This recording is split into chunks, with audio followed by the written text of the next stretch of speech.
Hi, Assalamu alaikum. It's Nafeesa Ayeola again. How are you? I'm very well, thank you. Today we shall continue with our story from the 101 Quran Stories and Dua by author Esteem Khan. We've read about the creation of Adam and Eve. We've read about paradise and the arrogance of Iblis. Today we'll be reading about the forbidden tree. Go down, all of you, from here. Surah Al-Baqarah, Quran 2, verse 38. Iblis, Satan, and the outcasts from the heaven were not happy at seeing Adam and Hawa living in paradise, obeying the dictates of Allah subhanahu wa ta'ala. Iblis did not want them to live happily there. So, Iblis deceived them to do against Allah's orders by eating from a forbidden tree. After eating the fruit from the forbidden tree, Adam alayhi salam and Hawa realized they did not follow Allah's orders. They did not listen to Allah subhanahu wa ta'ala. They ate the fruit from the tree. Subhanallah. They ate the fruit from the tree. They prayed to Allah subhanahu wa ta'ala to forgive them. Our Lord, we have wronged our souls.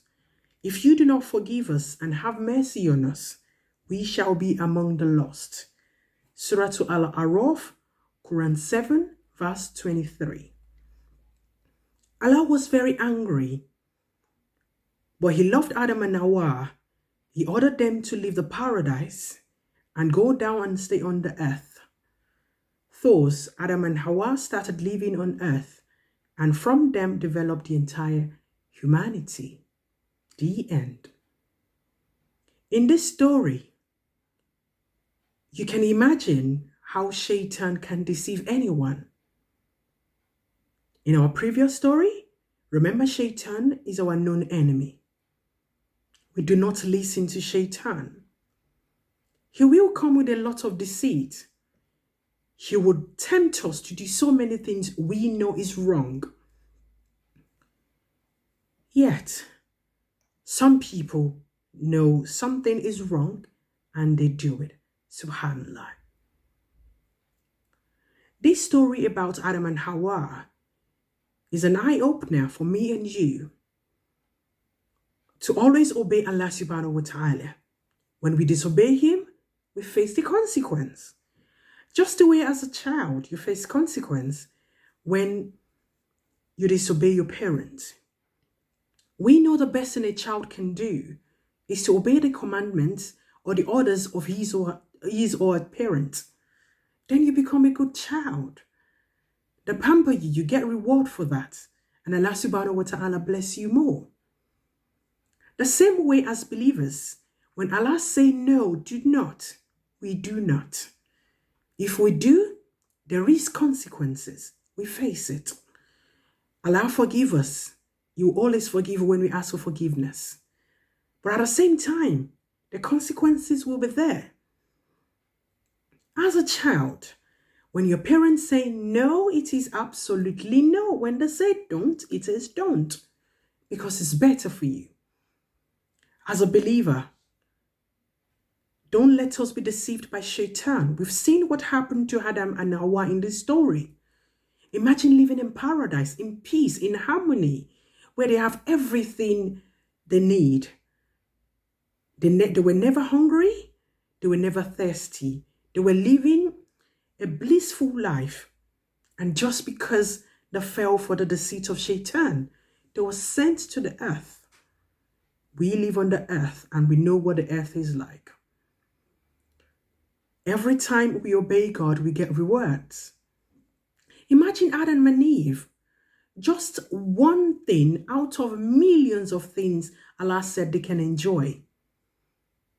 Shaitan was still successful by deceiving them. Subhanallah. He is a strong known enemy and we all should fight him. The only way we can is by getting closer to Allah subhanahu wa ta'ala, by doing a lot of dhikri, by following the commandments of Allah subhanahu wa ta'ala. May Allah make our affairs easy for us. Allahumma ameen. As a child, obeying your parents is very rewarding. So is an adult. Your parents will teach you how to know and love Allah subhanahu wa ta'ala, and also how to love and respect them. And it is very rewarding when you as a child does that.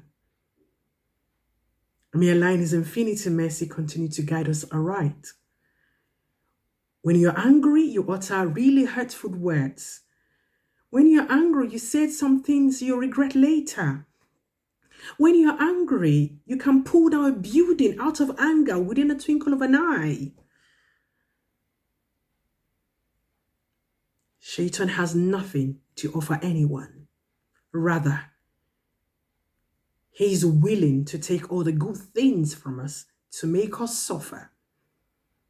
Satan is a known enemy. Let's try everything possible to go away and do away from anything that we know is bad. It can only be from Shaitan. Inshallah, next week we'll continue with the story, the development of the entire humanity.